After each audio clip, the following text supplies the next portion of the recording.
ક્યાંક કોઈક રાક્ષસથી ભેટો થઈ જાય છે તો એક એક તમાચામાં જ તેનો પ્રાણ લઈ લે છે.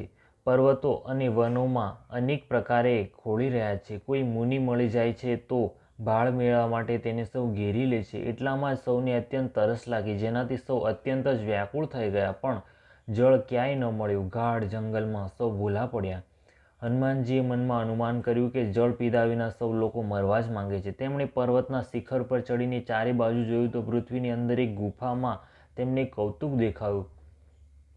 તેની ઉપર ચક્રવાક, બગલા અને હંસ ઉડી રહ્યા છે અને ઘણા જ પક્ષીઓ તેમાં પ્રવેશ કરી રહ્યા છે. પવનકુમાર હનુમાનજી પર્વતથી ઉતરીને આવ્યા અને સૌને લઈ જઈને તે ગુફા બતાવી.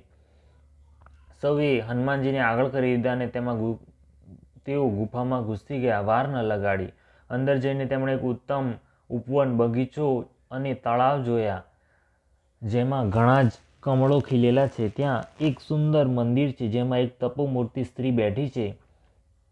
દૂરથી જ બધાએ તેને શીશ નમાવ્યા અને પૂછવાથી પોતાનો સઘળો વૃત્તાંત કહી સંભળાયો. ત્યારે તેણીએ કહ્યું, જળપાન કરો અને ભાત ભાતના રસદાર સુંદર ફળ ખાઓ.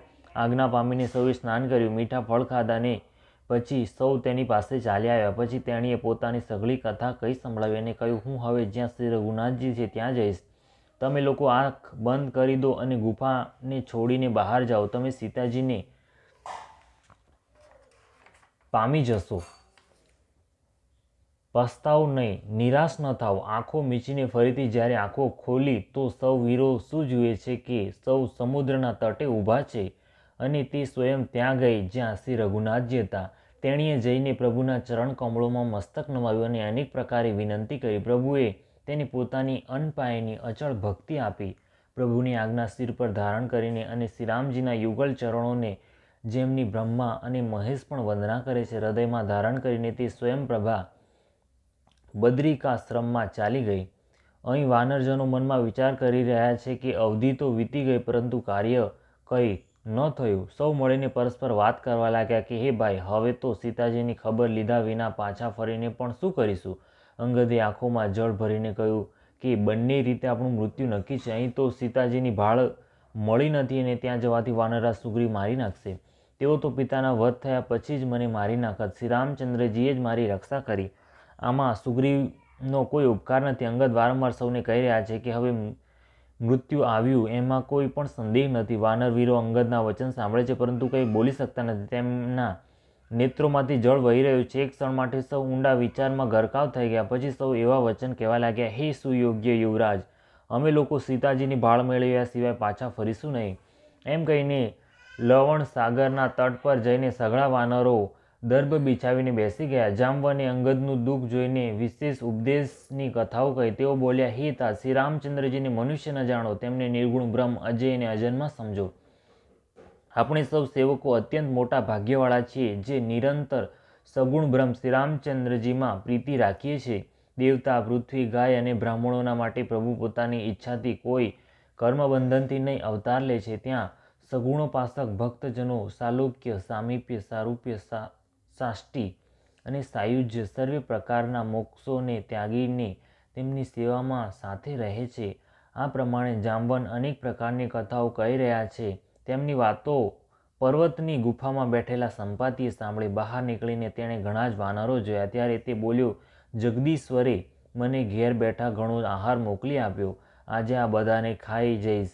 ઘણા દિવસો વીતી ગયા, ભોજન વિના મરી રહ્યો હતો. પેટ ભરીને ભોજન ક્યારેય મળતું નથી. આજે વિધાતાએ એક સાથે ઘણું ભોજન આપી દીધું.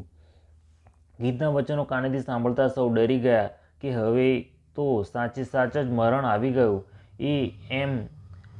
એ અમે જાણી લીધું. પછી તે ગીત સંપાતિને જોઈને સૌ વાનરો ઉઠીને ઊભા થયા. જાંબવન મનમાં વિશેષ શોક થયો. અંગદે મનમાં વિચાર કરીને કહ્યું, આહા, જટાયુના સમાન ધન્ય કોઈ જ નથી.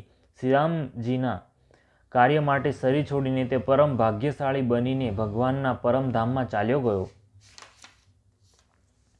હર્ષ અને શોકયુક્ત વાણી સમાચાર સાંભળીને તે પક્ષી સંપાતિ વાનરોની પાસે આવ્યો. વાનરો ડરી ગયા. વાનરોને સંપાતિએ અભયદાન આપીને અને એમની પાસે જઈને જટાયુનું વૃત્તાંત પૂછ્યું. ત્યારે તેમણે સર્વે હકીકત તેને કઈ સંભળાવી. ભાઈ જટાયુની કરણી સાંભળીને સંપાતિએ અનેક પ્રકારે શ્રી રઘુનાથજીના મહિમાનું વર્ણન કર્યું. તેણે કહ્યું, મને સમુદ્રના કિનારે લઈ ચાલો, હું જટાયુને તિલાંજલિ આપી દઉં.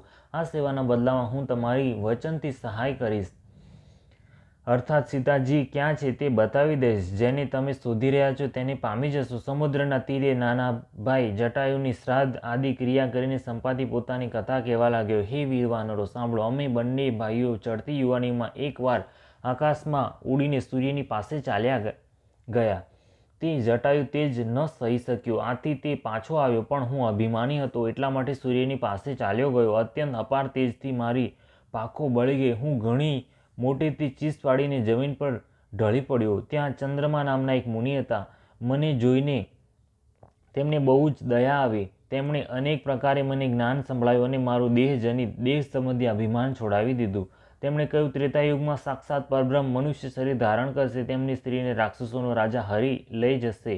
તેની શોધમાં પ્રભુ દૂતો મોકલશે. તેમને મળવાથી તું પવિત્ર થઈ જઈશ અને તારી પાંખો ફૂટી નીકળશે. ચિંતા ન કર, તેમને તું સીતાજીને બતાવી દેજે. મુનિની તે વાણી આજે સત્ય થઈ.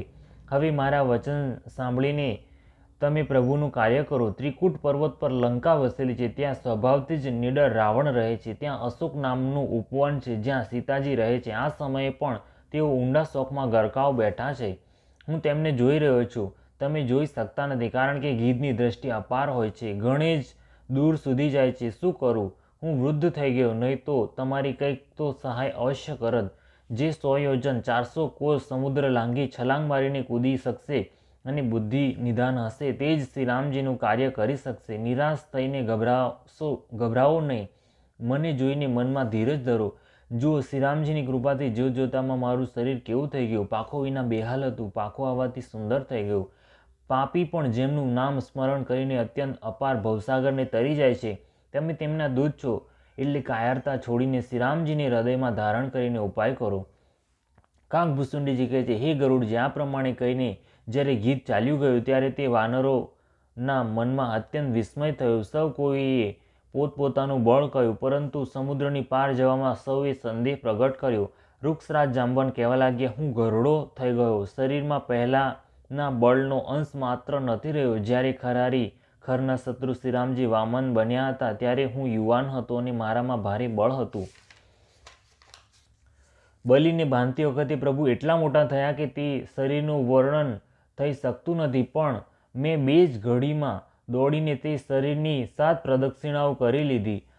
અંગદે કહ્યું, હું પાર તો ચાલ્યો જઈશ, પરંતુ પરત થવામાં સમય માટે હૃદયમાં કંઈક શંકા છે. જાંબવને કહ્યું, તમે સર્વ પ્રકારે યોગ્ય છો, પરંતુ તમે સૌના નેતા છો, તમને કેમ મોકલી શકાય? વૃક્ષરાજ જાંબવાન શ્રી હનુમાનજીને કહ્યું, હે હનુમાન, હે બળવાન, સાંભળો. તમે આમ કેમ ચોપકીદી સાધી રાખી છે? તમે પવનના પુત્ર છો અને બળમાં પવનના સમાન છો. તમે બુદ્ધિ, વિવેક અને વિજ્ઞાનની ખાણ છો. જગતમાં કયું એવું કઠણ કામ છે જે હે તાત તમારાથી ન થઈ શકે? શ્રીરામજીના કાર્ય માટે જ તો તમારો અવતાર થયો છે. આ સાંભળતા જ હનુમાનજી પર્વતના આકારના અત્યંત વિશાળકાય થઈ ગયા. તેમનો સોના જેવો રંગ છે, શરીર પર તેજ સુશોભિત છે, જાણે કે બીજો પર્વતોનો રાજા સુમેરુ હોય. હનુમાનજીએ વારંવાર સિંહનાદ કરીને કહ્યું, હું આ ખારા સમુદ્રને ખેલમાં જ લાંઘી શકું છું અને સહાયકો સહિત રાવણને મારીને ત્રિકૂટ પર્વતને ઉખાડીને અહીં લાવી શકું છું. હે જાંબવન, હું તમને પૂછું છું, તમે મને ઉચિત શિખામણ આપો કે મારે શું કરવું જોઈએ? જાંબવને કહ્યું, હે તાત, તમે જઈને એટલું જ કરો કે સીતાજીને જોઈને પાછા આવો અને તેમને ખબર કહી દો. પછી કમળનયન શ્રી રામચંદ્રજી પોતાના બાહુબળથી જ રાક્ષસોનો સંહાર કરીને સીતાજીને લઈ આવશે. કેવળ રમત માટે જ તેઓ વાનરોની સેનાને સાથે લેશે. વાનરોની સેના સાથે લઈને રાક્ષસોનો સંહાર કરીને શ્રીરામજી સીતાજીને લઈ આવશે. ત્યારે દેવતા અને નારદાદી મુનિ ભગવાનના ત્રણેય લોકોને પવિત્ર કરનાર સુંદર યશના વખાણ કરશે, જેના શ્રવણ, ગાન, કથન, કથા અને સમજવાથી મનુષ્ય પરમ પદ પામે છે અને જેને શ્રી રઘુવીરના ચરણ કમળનો મધુકર ભ્રમર તુલસીદાસ ગાય છે. શ્રી રઘુવીરનો યશ બહુરૂપી રોગની અચૂક દવા છે. જે પુરુષ અને સ્ત્રી આને સાંભળશે, ત્રિસુરાના શત્રુ શ્રીરામજી તેમના સર્વે મનોરથોને સિદ્ધ કરશે. જેમનું નીલ કમળના સમાન શ્યામ શરીર છે, જેમની શોભા કરોડો કામદેવોથી પણ અધિક છે અને જેમનું નામ પાપરૂપી પક્ષીઓને મારવા માટે બધી શિકારી સમાન છે. તે શ્રી રામચંદ્રજીના ગુણોના સમૂહ લીલાને અવશ્ય સાંભળવા જોઈએ. માસ પારાયણ 23મો ઇતિ શ્રીમદ રામચરિત માનસ સકલ કલિત વિધ્વંસીને ચતુર્થ સોપાન સમાપ્ત. કિષ્કિંધાકાંડ સમાપ્ત.